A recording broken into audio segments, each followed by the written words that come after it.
చేస్తూ ఉంటే వీడియో ఆగిపోయిందండి. ఎందుకంటే సెల్ కూడాను బాగా ఫుల్గా నిండిపోయినట్టుంది, ఆగిపోయింది. అందుకని నేనేం చేశానంటే దాన్ని అలాగే పార్ట్ 1గా పెట్టేసి మళ్ళీ పార్ట్ 2 అని దీన్ని చేస్తున్నాను అనమాట. సో నేను పార్ట్ 1లో చివరిలో ఏం చెప్తున్నానంటే, మరణ సమయం ఆసన్నమైన క్షణంలో చుట్టుపక్కల ఎంతోమంది ఉండొచ్చు.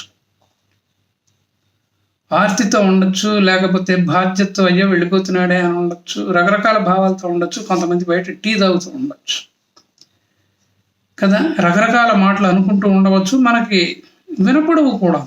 అది ఎందుకంటే ఒక్కొక్క అభిప్రాయం ఒక్కొక్క రకంగా ఉంటుంది కాబట్టి అటువంటి వాతావరణంలో నేనేం చెప్తున్నానంటే, అసలు అందరినీ మానసికంగా జరిపేసి ఒక్కసారి భూమి మీదకి మిమ్మల్ని తెప్పించిన ఒక శక్తి, దాన్ని భగవంతుడు అనుకుంటున్నాం కదా, ఆ భగవంతుడిని ఒక్కసారి నిజంగా ఆర్తితో ప్రార్థించండి. భగవంతుడు నిజంగా అద్భుతమైన జీవితాన్ని ఇచ్చావయ్యా కదా, అంతరాత్మ రూపంలో ఉండి ఎన్ని జాగ్రత్తలు చెప్పావు, ఇది చేయొద్దు అన్నావు, ఇది చేయమన్నావు, కొన్ని చేశాను, కొన్ని చేయలేదు, కొన్ని చేయొద్దన్నా కూడా నువ్వు చేసావు. నా కర్మక్షయానికి నువ్వు ఎంత కష్టపడ్డావయ్యా. కానీ అజ్ఞానం వల్ల నేను కొన్ని అవకాశాలని అందిపుచ్చుకోలేకపోయాను. కాబట్టి వచ్చే జన్మ నాకు మంచి ఆలోచనలతో ఇవ్వు స్వామి, ఇవ్వు అంతే అని ప్రార్థించుకోండి, కృతజ్ఞత చెప్పుకోండి, అంతే. భయపడవలసిన పని ఏమీ లేదు. అయితే ఇది మీరు కళ్ళు మూసుకొని కళ్ళ కొలకల నుంచి ఇలాగ కొనల నుంచి కన్నీళ్లు కారుతూ ఉంటే అది ఆనందాశ్రువులుగా భావించి భగవంతునికి చెప్పుకోండి, వస్తున్నాను స్వామి, నీ దగ్గరకు వస్తున్నాను, మళ్ళీ నువ్వు జన్మిస్తావు కదా, ఉత్కృష్టమైన జన్మిస్తావో తక్కువ జన్మిస్తావో నాకు తెలియదు, కానీ మంచి సంస్కారవంతమైన జన్మనిస్తామని ఆశిస్తున్నాను అని చెబుతూ ముందు కృతజ్ఞత చెప్పుకోండి. కృతజ్ఞత చెప్పుకుంటే ఏమవుతుందంటే తర్వాత ఏం జరగాలో జరుగుతుంది. నేను అంతకుముందు ఒక వీడియోలో కూడా చెప్పాను ఏంటంటే, అసలు జన్మ వచ్చిందే కృతజ్ఞత చెప్పుకోవడానికని. తల్లి ఎడల, తండ్రి ఎడల, మిత్రుల ఎడల, గురువుల ఎడల, మిత్రుల ఎడల. ఎందుకంటే మిత్రుల వల్ల కూడా మనకు అనేక విధమైన ఉపయోగాలు జరిగాయి కదా. అసలు మనం వచ్చేటప్పటికే భగవంతుడు అన్ని ఏర్పాట్లు చేసి పెట్టాడుగా. తల్లిదండ్రుల్ని, కుటుంబాన్ని, అక్కని, చెల్లెల్ని, మనకంటే 20 ఏళ్ల ముందు ఒక వ్యక్తిని పుట్టించేసి అతని గురువుగా మనం ప్రవేశపెట్టాడు కదా. మరి ఇన్ని ఏర్పాట్లు చేసిన వాడికి మనం కృతజ్ఞతతో ఉండాలి కదండి. అంటే జీవిత చివరి క్షణాల్లో కూడాను, చివరి శ్వాసల్లో కూడాను కృతజ్ఞతతో ఉండండి, సంతోషంగా ఉండండి, అవసరమైతే పశ్చాత్తాపంతో ఉండండి. అది అంటారు కదా, పశ్చాత్తాపానికి మించిన ప్రాయశ్చిత్తం లేదని చెప్పేసి. ఇంకో పని కూడా చేయొచ్చు మీరు. అదేంటంటే చెప్పేసేయచ్చు, మీరందరూ వెళ్ళిపోండి ఈ రూమ్లో నుంచి వెళ్ళిపోండి, అందరూ వెళ్ళిపోండి, నేను కొంచెం భగవత్ ప్రార్థన చెయ్యాలనుకుంటున్నాను, భగవత్ ప్రార్థన చెయ్యాలనుకుంటున్నాను, దయచేసి వెళ్ళిపోండి అని చెప్పేసి, ఒకవేళ కనుక మీకు వాక్ ఉంటే చెప్పేసేయండి, అందరూ వెళ్ళిపోతారు. అప్పుడు ఇంకా మీకు ఎవరు గుర్తుకు రాకూడదు. దానికి చాలా ధైర్యం ఉండాలి. అగో మా అమ్మాయి, మా మనవడికి పక్షపాతం వచ్చింది, వాడిని హాస్పిటల్లో పెట్టి నా దగ్గరకు వచ్చారు, ఇవన్నీ ఇంకా గుర్తుకు తెచ్చుకోవద్దండి. ఎందుకంటే అయిపోయింది కదా జీవితం. అయిపోయినప్పుడు ఆనందంగా ఉండాలి, పశ్చాత్తాపంతో ఉండాలి, కృతజ్ఞతతో ఉండాలి భగవంతుడికి. అందువలన ఇంకా భగవంతుడితో మాట్లాడండి అంతే. ఎందుకంటే చేసిన తప్పులన్నీ మీవే. ఆయన అలా కదా ఇలా చేయమని చెప్పాడు కదా, ఆయన మీరు తప్పులు చేశారు కదా, మీ తప్పులకి భగవంతుని బాధ్యత ఎందుకు చేస్తారు? చేయొద్దు.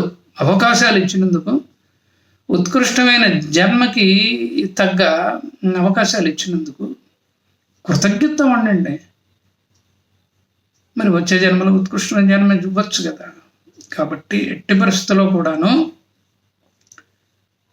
ఎవరిని తప్పు పట్టద్దు, ఎవరి గురించి ఆలోచించద్దు. చాలా ధైర్యం కావాలి. బంధువులందరినీ ఆ క్షణంలో మరిచిపోయి భగవంతుడితో మమేకమయ్యటానికి చివరి క్షణంలో చాలా ధైర్యం కావాలండి, చాలా ధైర్యం కావాలి. మరి ధైర్యం కావాలంటే ఏం చేయాలి? ఏం చేయాలి అంటే మొదటి నుంచి మానసిక స్థితిని ఏర్పరచుకొని ఏదో పిల్లలు ఉన్నారు, భార్య ఉంది, లేకపోతే భర్త ఉంది, మనతో కొంతకాలం గడపడానికి వచ్చారు కదా, అది కూడాను భగవత్ నిర్ణయమే. ఆయన ఎందుకు పంపించాడో ఆయనకు తెలుసు. అటువంటిప్పుడు వాళ్ళ మీద కక్షలేంటి, కార్పణ్యాలేంటి? వచ్చారు, వాళ్ళ పాత్ర నిర్వహించారు. నేను కూడా వాళ్ళ జీవితంలోకి వచ్చాను కదా, నా పాత్రను నేను నిర్వహించాను. ముందో వెనక అన్నట్టుగా నేను ముందు వెళ్ళిపోతున్నాను. కాబట్టి ఎవరి పాత్రలు వాళ్ళవి మెల్లిమెల్లిగా ఇవాళ రేపు అయిపోతాయి. కాబట్టి చివరి క్షణంలో అయినా కూడాను కృతజ్ఞతాపూర్వకంగా భగవంతుడికి ఉండకపోతే ఎట్లాగా? అలా ఉండటమే అసలైన సిసలైన ధైర్యం అండి. అందుకనే కృష్ణమూర్తి గారు అన్నారు, మీరు జీవితంలో దేనికైనా భయపడి ఉండొచ్చు, దయచేసి మరణానికి భయపడవలసిన పని లేదు. ఆ క్షణాలన్నీ కూడాను సంతోషంతో ఉండాలి, పశ్చాత్తాపంతో ఉండాలి, కృతజ్ఞతతో ఉండాలి. అటువంటి క్షణం ఎవరికి రానిది మీకు వచ్చేసింది కదా. ఎవరికి రానిదంటే వచ్చిందనుకోండి. కానీ ఎంతమంది ఈ చివరి క్షణాల్లో ఇంత బాధ్యతగా, ధర్మంగా, కృతజ్ఞత ఆలోచించారో తెలియదు కదా. కాబట్టి మనం ఎందుకు ఆలోచించకూడదు అన్నది నా ఆలోచన అన్నమాట. ఏంటో కిరణ్ గారు హ్యూమన్ రిలేషన్స్ గురించి మాట్లాడుతూ ఉంటారు, వివాహాల గురించి మాట్లాడుతూ ఉంటారు, రకరకాల సబ్జెక్ట్స్ గురించి మాట్లాడుతూ ఉంటారు. ఈ ఆలోచన ఏంటండి మీకు అని మీరు అనొచ్చు. మరి నన్ను నమ్మి సబ్స్క్రైబ్ చేశారు కాబట్టి మంచో చెడో నా ఆలోచన మీకు చెప్పాలి కదండి. అందువల్ల స్వతంత్రించి చెప్తున్నాను. ఎందుకంటే ఇక్కడ రాశాను, కాగితం మీద రాశాను. ఏంటంటే you are basically a spiritual being on a human journey. You are basically a spiritual being on a human journey. పుట్టడమే మిమ్మల్ని ఆధ్యాత్మిక దీవిగా భగవంతుడు పుట్టించాడండి. అందుకని చిన్నపిల్లలు పుట్టినప్పుడు దైవత్వం ఉంటుందంటారు, మెల్లమెల్లగా అది పోతూ ఉంటుంది, అది వేరే అనుకోండి. కాబట్టి we are basically spiritual beings, but of course on a human journey. అంతేగాని దానికి రివర్స్గా ఆలోచించకూడదు. మనం ఏదో పెద్ద హ్యూమన్ బీయింగ్స్మే స్పిరిచువల్ జర్నీలో. హ్యూమన్ బీయింగ్స్ అనేది లౌకిక ప్రపంచంలో, కానీ ఆధ్యాత్మిక ప్రపంచంలో మనం నిజంగా నమ్మవలసిన విషయం ఏంటంటే వీఆర్ ఆల్ స్పిరిచువల్ బీయింగ్స్. మన పుట్టుక స్పిరిచువాలిటీతోనే మొదలయ్యింది. ఏమీ తెలియని స్థితి నుంచి ప్రారంభమైంది కదా. కాబట్టి ఈ లైన్లో ఆలోచించండి. దానికి ఇప్పటి నుంచే సమాయత్తం కాండి. దానికి ఒక ఏజెంట్ ఉండదండి, ఏజెంట్ ఉండదు. పూర్వజన్మ సుకృతం ప్రకారం మీరు ఎలా కనెక్ట్ అయితే అలాగే జరుగుతూ ఉంటుంది మీ జీవితం.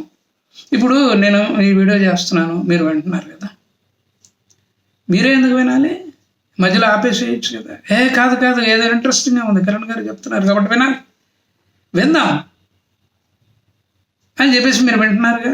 కొంతమంది మధ్యలో ఆపేసేయచ్చు, మనం ఏం చేయలేము, ఎందుకంటే వాళ్ళకి ఆపేయాలని అనిపించింది. కానీ మీరు వింటున్నారుగా చివరికి అందాక.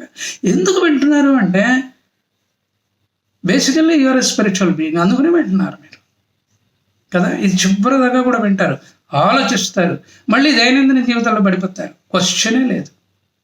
మళ్ళీ అప్పుడప్పుడు ఒరే నిజమే కదా, మన బాధ్యతలు మనం నిర్వర్తిస్తున్నాము. వాళ్ళకి జరగవలసింది వాళ్ళకి జరుగుతుంది, మనకు జరగవలసింది జరుగుతుంది. భగవంతుడి బుద్ధి జ్ఞానం మేరకు మనం ఈ భూమి మీద ప్రవర్తిస్తున్నాము. అటువంటప్పుడు ధర్మంగా ఉండడానికి ప్రయత్నిద్దాం, బాధ్యతతో ఉండడానికి ప్రయత్నిద్దాం. జరిగేది జరుగుతూ ఉంటుంది, జరిపించేవాడు భగవంతుడు. కాబట్టి అన్నిటికీ సిద్ధపడదాం. కానీ జీవిత చరమాంకంలో మటుకు తప్పిదాలకి తల వంచుదాము, మేలు జరిగిన దానికి కృతజ్ఞత చెప్పుకుందాము. అంతే. ఇలా కాకుండా ఇలా చేసి ఉంటే బాగుండు, కానీ చేయలేకపోయాను, అవకాశాలు వచ్చాయి కదా వినియోగించుకోలేకపోయాను భగవంతుడా అని చెప్పి పశ్చాత్తాపంతో ఉండండి. అంతే. అంటే అక్కడ ఎవరూ లేరు, ఆ గదిలో ఎవ్వరూ లేరు.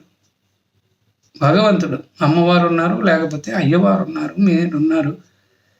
ఓ రూపం అనేది మనం క్రియేట్ చేసుకున్నాం కదా, ఎందుకంటే జరిగిపోతామేమని చెప్పేసి ఆ రూపాన్ని ప్రతిష్ఠించుకొని కృతజ్ఞత చెప్పుకుంటూ చివరి క్షణం దాకా అలాగే ఉంటూ అలాగే వెళ్ళిపోతాను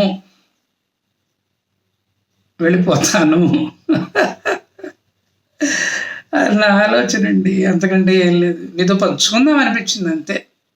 అంత ఎఫెక్టివ్గా చెప్పాను మీకు తెలియదు, కానీ కొన్ని ఆలోచనలు వస్తాయండి అంతే. కాబట్టి ఎవరిని ద్వేషించొద్దు, అందరినీ ప్రేమించండి, అందరినీ క్షమించండి. అది మీ ఔన్నత్యం. ఈ మార్గంలో కనుక మీరు ఉన్నట్లయితే చివరి క్షణాలు నిజంగా భగవంతుడికి కృతజ్ఞతని అద్భుతంగా చెప్పుకుంటారు మీరు. లేకపోతే అన్నీ గుర్తుకొస్తూ ఉంటాయి. అందుకనే అసలు అందరినీ పంపించేయమన్నాను కదా, అందరినీ పంపించి భగవంతుడితో అలా మమేకం అయిపోండి అంతే. తప్పులు చేసి ఉండవచ్చు, కానీ మీ కృతజ్ఞతను చూసి భగవంతుడు వరే చివరి క్షణాల్లో వీడు కొంచెం పశ్చాత్తాపడుతున్నాడు కదా, పోనీలే ఎంతమంది పడ్డారు, ఎవ్వరూ పడలేదు, వీడు పడుతున్నాడు పశ్చాత్తాపం, కాబట్టి ఓ మంచి జన్మిద్దాం అని అనుకోవచ్చేమో కదా. లౌకిక ప్రపంచంలోకి రండి. ఒక పెద్ద ఘోరమైన తప్పిదం చేశారు, గురువు గారి దగ్గరికి వెళ్ళారు, మఠాధిపతి దగ్గరికి వెళ్ళారు, స్వామి తప్పు చేశాను స్వామి, నన్ను అది వేధిస్తూనే ఉంది స్వామి, మీరు క్షమించానంటేనే నాకు కొంత ఆత్మసంతృప్తి అని చెప్పేసి తప్పు తెలుసుకున్న తర్వాత మనం పశ్చాత్తాపడతాం కదా, సారీ చెప్పుకుంటాం కదా. అట్లాగే భగవంతుడికి చివరి క్షణాల్లో మనం సారీ చెప్పుకోవడంలో తప్పేముందండి. క్షమించాను పోవయ్యా అని గురువు పోలేరా నువ్వు తెలుసుకున్నావు, ఇక నుంచి మంచిగా ఉండు, ఓకే ఇక నుంచి మంచిగా ఉండు అని అంటాడా లేదా? అన్న సంఘటనలు మన జీవితంలో జరిగాయి లేదా? అందుకని జీవితపు చివరి క్షణాల్లో కనుక మీరు నిజంగా ఆర్తిగా అందరినీ మర్చిపోయి వాళ్ళ జీవితాలు వాళ్ళు జీవిస్తారు, ఇంకా వాళ్ళ జీవితాలు మీ చేతుల్లో లేవు. ఒక స్టేజ్కి వచ్చిన తర్వాత వాళ్ళ జీవితాలు మీ చేతుల్లో ఉండవనుకోండి. అటువంటిప్పుడు భగవంతుడితో మమేకం కావడం తప్ప, భగవంతుడి దగ్గర క్షమాపణ వేడుకోవడం తప్ప మీకేముంది? కాబట్టి నా బలమైన నమ్మకం ఏంటంటే, ఎవరికి ఇవ్వని ఆలోచన జీవిత చరమాంకంలో చివరి క్షణాల్లో మీకు ఆర్తిగా మనస్ఫూర్తిగా కృతజ్ఞత చెప్పుకునే ఒక ఆలోచన భగవంతుడు ఇచ్చాడుగా. ఆ విధంగా చెప్పాలంటే అప్పుడు పోన్లేరా మంచి జన్మిస్తాలే, ఎందుకంటే చివరి క్షణాల్లో నువ్వు పశ్చాత్తాపడుతున్నావు కదా, ఒక విధంగా ప్రాయశ్చిత్తం చేసుకుంటున్నావు కదా, ఇస్తాలే మంచి జన్మ అని అంటాడేమో. దానికి కూడాను సంస్కారం కావాలండి. పూర్వజన్మ సంస్కారమే జీవిత చరమాంకంలో చివరి క్షణాలు అందరినీ మర్చిపోయి, ఇంకా వాళ్ళకి నాకు సంబంధం లేదు, నా పాత్ర అయిపోయింది, ఇంకా వాళ్ళ పాత్ర ఎప్పుడైపోతుందో నాకు తెలియదు, నా పాత్ర అయిపోయింది కాబట్టి కృతజ్ఞత భగవంతుడికి అన్నది కూడాను జన్మ సంస్కారం అండి. దానికి చాలా ధైర్యం కావాలి, అది ప్రాక్టీస్ మీద వస్తుంది. కాబట్టి అలా ప్రాక్టీస్ చేయండి. ఇంకా ఆపేస్తానండి, ఎంతకంటే ఎక్కువ చెప్పకూడదు ఈ వీడియోలో. ఇదేనండి ఈ వీడియోలో సంగతి. విన్నందుకు కృతజ్ఞతలు. మిమ్మల్ని భయపెట్టానని మటుకు అనుకోవద్దు. ఒకవేళ కనుక అనుకుంటే నేను క్షంతవ్యుడిని.